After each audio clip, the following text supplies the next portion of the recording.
remember walking in from that sliding glass door and I found my dad on the couch dead. I didn't know how to control my life after that. I didn't know how to deal with pain. I didn't know how to deal with the hurt, but I just knew how to do drugs and how to numb myself. Hi, my name's James. I'm an overseer here at Set Free Sanger. I've known Pastor Jacob for a long time. When he was out running the streets, causing ruckus, doing drugs, committing crimes, I was with him, you know. Jacob is my cousin, and he had been calling me for years, saying, trying to give me help. I was in and out of jail every week, county jail, and then by the grace of God, I finally got arrested, and they finally kept me in jail. A couple months in there,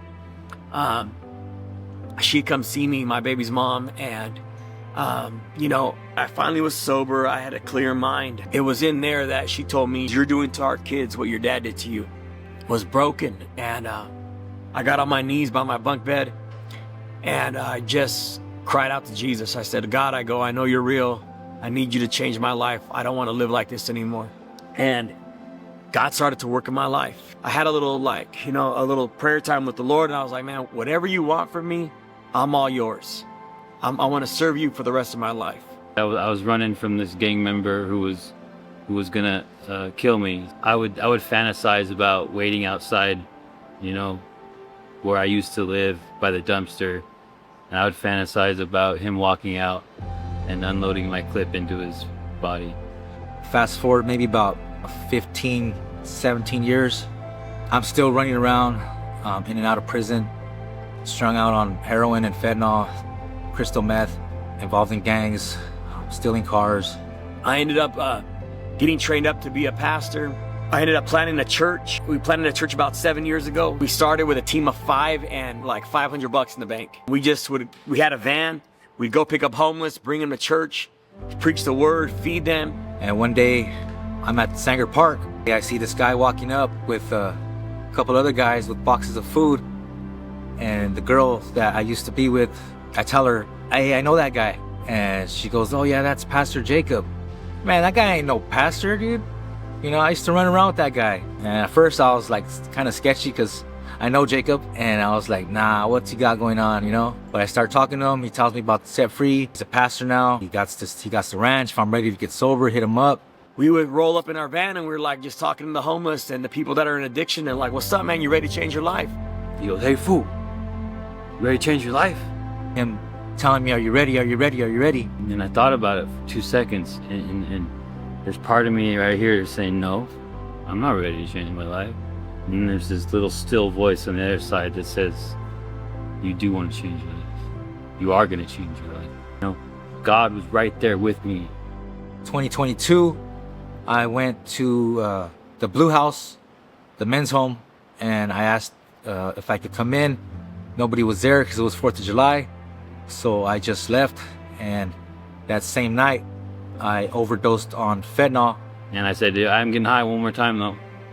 And, I got high one more time. Denied the medical service, so they took me to jail. And it's like a big mission to get, I just got cited out, so it's like a mission to get from Fresno to Sanger if you don't have a vehicle. On the way back home, I started to withdraw from fentanyl. And as I was passing the Blue House, something told me, you know what, just go on the door and knock. Made it back to Sanger. He had a little bed ready for me up in the loft. And he goes, all right, this is where you're gonna be. So I went to the back door, I knocked. Carlos opened the door. I told him, hey, call Jacob, tell him I need to go to the ranch, I'm ready. I overdosed last night, I need help.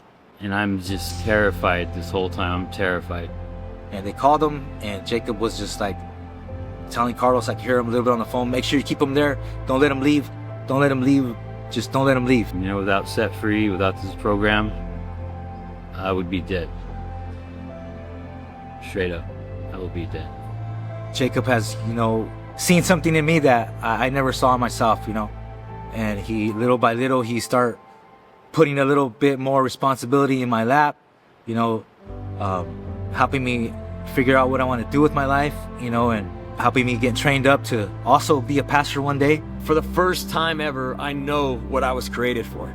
And I was created to be all in for Jesus. Whatever that looks like, man. You know, it looks like being a pastor. It looks like never taking a day off. It looks like my phone calling, getting phone calls at 2 in the morning about people that are on the streets. I want to get off the streets, or someone just escaped a abused relationship. This kind of life is about I probably take about 100 to 150 calls a day. And it's just, you know, God gives me the strength. He gives me the wisdom. He keeps guiding us. And, you know, we're just trying to keep up with him. And it's been a blessing to see what God's been doing. It's been a blessing to be a part of it. And it's a blessing to share our story.